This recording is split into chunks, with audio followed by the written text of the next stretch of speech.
So just to give you all a little bit of a background on Jeff, really wanted to let you know that this is somebody that you can trust the word off of. You can really listen to him. You can hear the genuineness and the passion in his voice. And one thing that you all want to hear about is this lawsuit that's going around right now, the NAR lawsuit, and what it means to us right now and moving forward. So Jeff, ever since the news got broken, released, and whatnot, we want to clear up a little confusion, a little bit of concern per se for a lot of the agents, whether they're new or seasoned agents. There's a lot of information out there that isn't as accurate as it should be. Yeah. Let's see your take on it and what you've been hearing behind the scenes as far as the lawsuit's concerned. Yeah, so my take on it is, first off, this lawsuit settlement is a proposed settlement.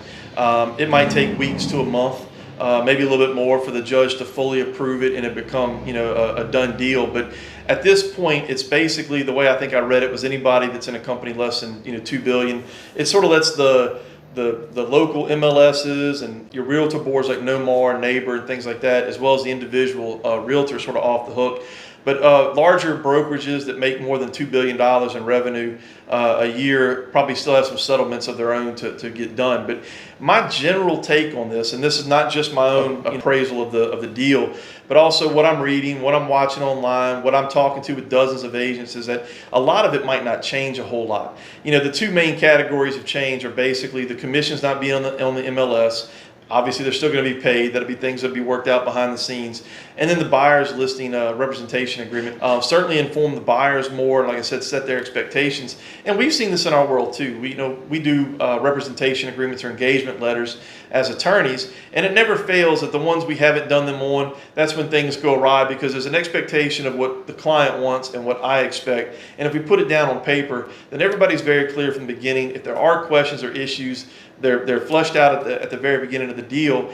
So in the end, I think it's a positive. I think we're all going to be moving forward. Will people find little nuances to improve or find loopholes kind of in the way things work? I mean, possibly, but I think all for the better in the end. So I think it's something that nobody needs to be scared or worried about. I think this is a blip on the radar, like the 08 financial crisis, or 2015 when we put in TRID and all that we have to do, right, as a lender and a title company. Yeah. We all freaked out when those things came out, but in the end, it got better, and I think everybody's probably happier overall with where we stand. Absolutely. I couldn't agree more. I think through these times right now, a lot of people are feeling that uncomfortable feeling, but think about the last time you were uncomfortable.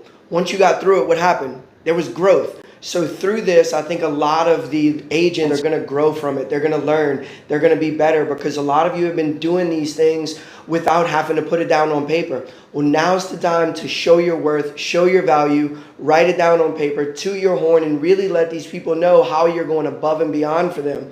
Because when you can set that expectation from the beginning, like Jeff said, then we're all in agreement of how do we get this done. So from here, I think it's a great opportunity to grow for agents, for lenders, for title companies. I think it's great to be educated and informed when it comes to these changes and be on the same team together, so we can be right here at the closing table with Jeff, closing as many deals as we can, making dreams come true, and really setting these home buyers up for generational wealth.